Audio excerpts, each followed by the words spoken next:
जैसा कि मैंने आपको अपने पिछले वीडियो में बताया था कि कैसे ए कंपनी का ऑफर दे करके बी कंपनी में काम कराया जाता है और पैसे का दुरुपयोग किया जाता है। आज मैं आपको बताने जा रहा हूं कि कैसे एक संस्थाओं में 4 परियोजनाओं में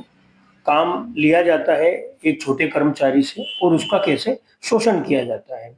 अब आप सोचिए कि एक संस्था ने 4 फंडिंग एजेंसी से 4 प्रोजेक्ट लिए हैं और एक व्यक्ति जिसको एक प्रोजेक्ट के लिए नियुक्त किया है 20 से 25,000 रुपए सैलरी में, इसका प्रावधान फंडिंग एजेंसी ने उस प्रोजेक्ट्स में किया हुआ है और उस छोटे कर्मचारी से चारों प्रोजेक्ट्स में काम कराया जा रहा है। एक प्रोजेक्ट में जिसके लिए उसको रखा गया उसको छोड़ करके दूसरे 3 प्रोजेक्ट्सों में भी काम कराया जा रहा है और काम कराने के बाद में और जब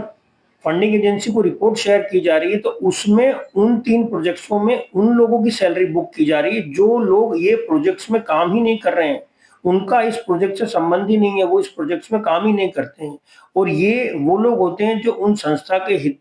अधिकारियों के हितैषी होते हैं और चाटुकारिता में लीन होते हैं। तो कृपया करके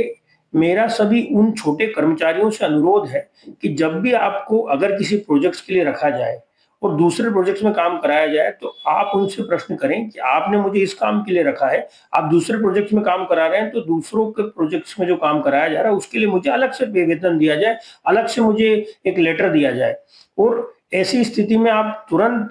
संस्था के उच्च अधिकारियों को सूचित करें कि मेरा शोषण हो रहा है, मुझे जिस काम के लिए रखा गया उस काम के अलावा मुझे और काम कराया जा रहा है और उसका मुझे कुछ पारिश्रमिक वेतन भी नहीं दिया जा रहा है। अगर उसके बाद भी आपकी सुनवाई नहीं होती है तो ये आपसे जिस प्रोजेक्ट्स में दूसरे प्रोजेक्ट्स में काम करा रहे हैं आप उनकी गतिविधियों की फोटो खींचें और फोटो खींचने के बाद अगर आप कोई जो भी मेल करते हैं उन प्रोजेक्टों से संबंधित जिस प्रोजेक्टों से आपका कोई लेना देना नहीं है, आप उनके स्क्रीनशॉट खींचें और ये दोनों एक साक्ष्य के रूप में फंडिंग एजेंसी को दें, जिससे फंडिंग एजेंसी इंश्योर करेगी कि आपके प्रोजेक्ट्स में आपकी सैलरी जो है दोनों प्रोजेक्ट्सों में बुक की जाए और आपको आपके काम का उचित पैसा दिलाया जाए, जिससे आपका पैसा किसी मौज मस्ती कर रहे कर्मचारियों के खाते में ना जाए और ये